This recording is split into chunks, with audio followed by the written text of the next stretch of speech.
kind of makes you feel at home. Yeah. So you said Nomads.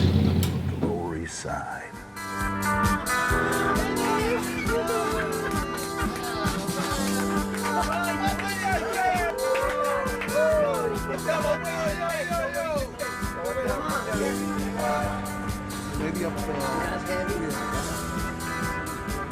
I first met Cochise probably in about 1988, something like that, around Tompkins Square Park, Tent City. That whole thing was going on, and I was documenting it.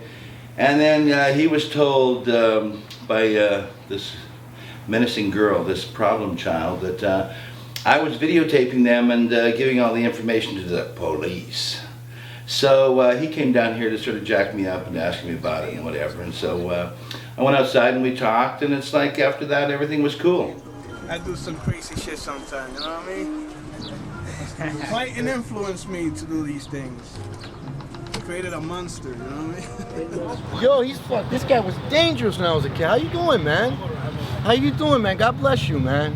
I remember he's from my blood. You from Campos, right? Well, not for you. How you doing, man? You look good, man. I'm not dangerous anymore. So you remember him from Tompkins Square Park? Yeah, I remember this guy. A quick story, Pat Storm. Remember? Of course, the Red Devil. Yes. Running around picking on people. He said one day, pick on me. Bakata. And he said, you see, guys, I'm doing that for you. Yeah, he's all right, man.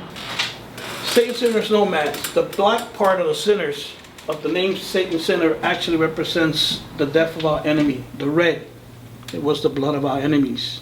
The skull also represents the enemy.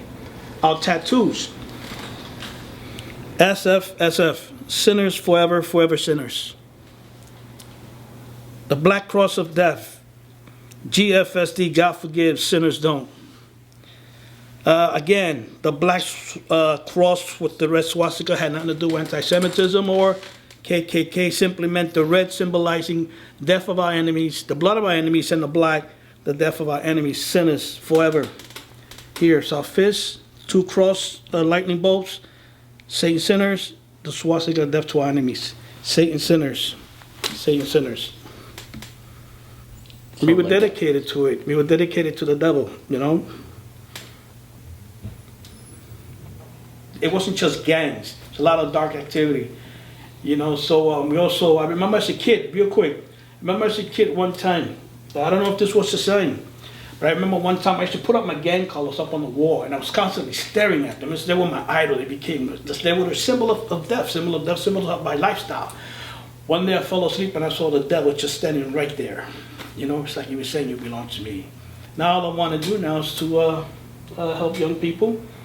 I'm working with a coloring book with Clayton Patterson. I'm also working on a novel on gangs, my lifestyle. When I talk to the kids about gangs and the consequences that ensue, you know, as far as their activity, gang activity, they don't believe me. They look at me and say, you don't look like a gang member. So I showed them the tattoos. I showed them scars. I've been shot a couple of times, had my head banged in, you know what I mean, stabbed, you know, but I'm still here. And I'm able to tell the story of the old Lower East Side. So with each page of the coloring book, I want to be able to send a message, you know, as far as a particular gang leader that once lived, who belonged to this particular gang or that particular gang, and what happened to him while in prison, during the court system, or how he died violently. But if you look at the gangs now, they're more like national, like you have the Bloods and the Crips, and so, you know, maybe it even starts out of California and then gets to here through the prison system. So there's this whole life that goes on that's integrated from the prisons to the community, and it's like gangs, you know, Crips are like Starbucks of the gang world in a sense, you know? And Blood's like the Dunkin' Donuts, so you have this kind of like spreading of a national kind of mentality, which is entirely different than what it was before. So even the gang thing has been kind of gentrified into a national symbol. And when it comes death, you know, a lot of suffering in prison. I saw a lot of dark things, man. You know, now I just want to make a difference. I want to leave a good legacy, you know.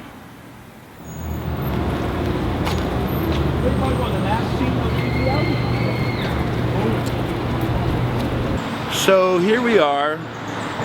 This is how much the neighborhood has changed. And as we talked about the gentrification of the gangs going national to become like Bloods and Crips and things like that, this here is where the last G.G. Allin show was.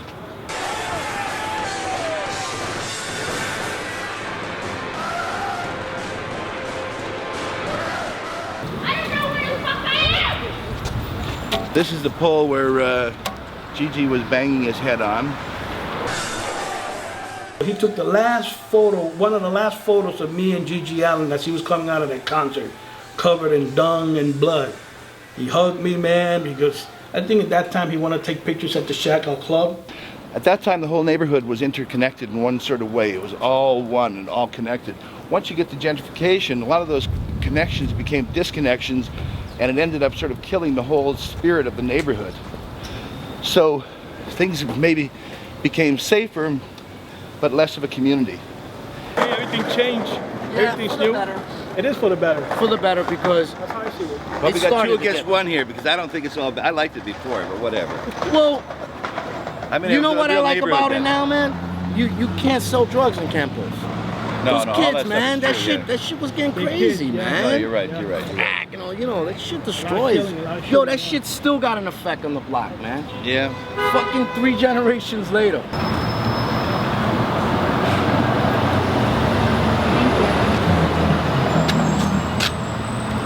I can truly say that the best time of the Satan Sinners, as far as me is concerned, it was with Clayton Patterson. But he was the one actually, and I'm not just saying that, you know, to puff him up, you know, but I'm just Puffed saying up because enough. it's true. All right? He introduced me to art. He encouraged me to continue with the artwork. All right? And he did some shows. I never did anything like that before. I said, what's this? You're a curator? What's that? You know what I mean? They bought little wines and little crackers and all these people coming in to see my artwork. You know, it was something fascinating. It was something new. You know what I mean? And I embraced it. I loved it. All right. Take So, care, Clay. keep the faith. You too, man. All Peace. right. Peace. Okay, guys. Peace Thank to you. vice.